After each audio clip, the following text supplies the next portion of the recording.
આજનું ઉખાણું સાંભળવું છે ને બધાયને?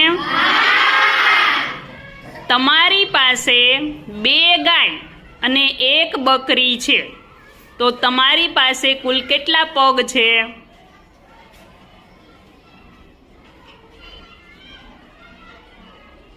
ચાલો આવડી ઊંચી આંગળી કરો, ઊંચી આંગળી.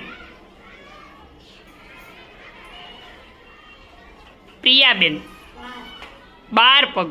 બીજા કોઈને કઈ કેવું? 12 સિવાય કોઈને કઈ કેવું છે? 12 જ આવે.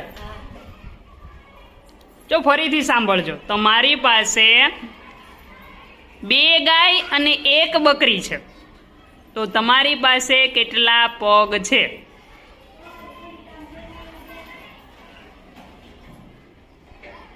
બોલો પ્રિયાબેન. સરસ.